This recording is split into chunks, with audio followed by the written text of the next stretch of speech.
Well, hey there guys, thank you very much for joining me. My name is Tom and welcome back to my movie channel for this, my review of the brand new Predator franchise movie, Prey. It's on Disney Plus or Hulu, depending on where you live. In Australia, it's on Disney Plus, which is a weird thing just to think about. A Predator movie on Disney Plus. But nevertheless, I saw it and we're going to talk about it. So, Prey, directed by Dan Trachtenberg, starring Amber Midhunter. And if there's one thing this movie is, it is definitely not mid, but it is about a hunter.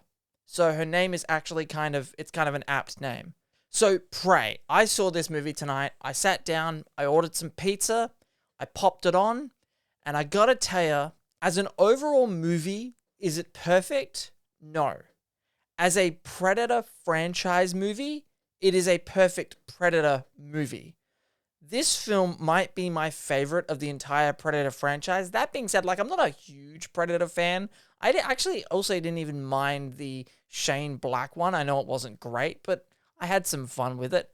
This movie, though, is just on a different level. It might even be better than the original Predator, and I know that's sacrilege to say, but it might be. Because the first half of this movie is basically just all character development. You know, you've got these Native Americans living out amongst the land, and you've got this girl, and she's got a dog, and she's trying to prove herself to the rest of her tribe, I guess, her family, that she can be a good hunter. And so she's going out and she's trying to prove herself by hunting lions and bears. And there are a couple of moments where her and her dog are out in the wilderness, and I'm like, if anything happens to that dog, I'm turning this movie off and I'm not watching it, because dogs dying in movies, that's a good way to get me to hate your movie.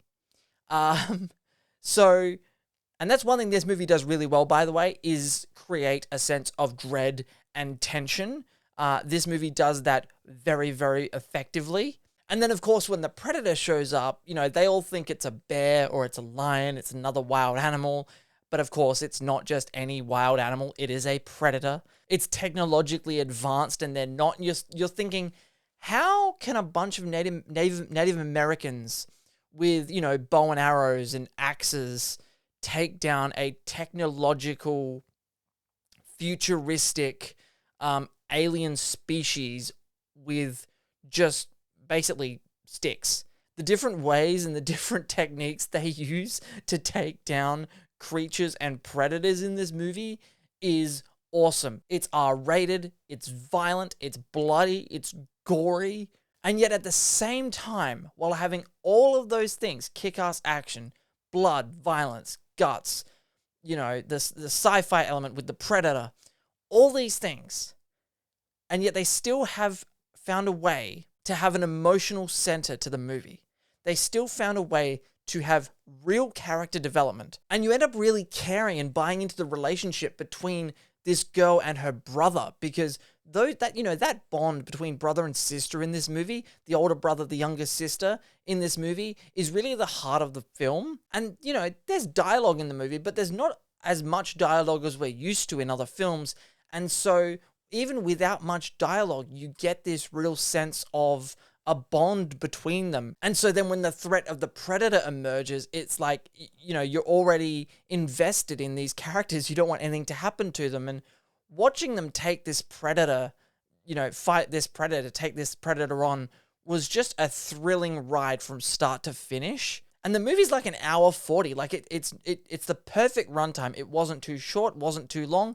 Actually, to be honest, I could have watched another half an hour of it, just because I was enjoying it that much, but it really is the perfect length. And while I understand why, Disney might have been hesitant to put this on Disney Plus because of the performance of the previous Predator movie, all I could think was, man, I wish I was seeing this in a big screen, because this movie looks fantastic. From a cinematography point of view, it's all shot on location. There's some CGI involved with animals that they obviously couldn't hurt. But, it's all shot on real locations. At least it looked that way. And so it looks great. It doesn't look like it's shot on a TV budget, if you will, like on a Disney Plus original budget or something. This movie could be on the big screen. It would look fantastic. And if I can find a way to watch it on the big screen, I will. And if they announced a sequel tomorrow, I bet it would go into theaters because of the reviews and the great response that this movie is already getting. And I would go instantly. This film was great. I enjoyed it from start to finish. It's instantly one of my favorite movies of the year. I wasn't really sure how I would feel about it because I've been mixed on some of the other Predator movies. But Dan Trachtenberg is a good director, and this is a really good, smaller scale, lower budget kind of movie that, in a sense, belongs on a streaming service, but it's the type of quality that, it really is like movie theater quality on Disney Plus, and that's what we kind of want from our streaming service originals. We want this kind of quality in our storytelling and our movies. This is a movie just with good characters, good story, and yet you have all the fun stuff. You've got the action, the violence, the blood and the guts, and you have a dog that's potentially in danger at a couple points in the movie to make your heart race just that little bit faster. Anyway, guys, that'll do it for my review of Prey. Have you guys seen Prey? What did you think of Prey? Make sure you jump down in the comment section below and let me know your thoughts. Thank you very much for watching, guys. If you haven't been here before, make sure you hit that subscribe button, ring that notifications bell so you never miss out on my take on all things movies. My name is Tom, and I'll see you guys next time.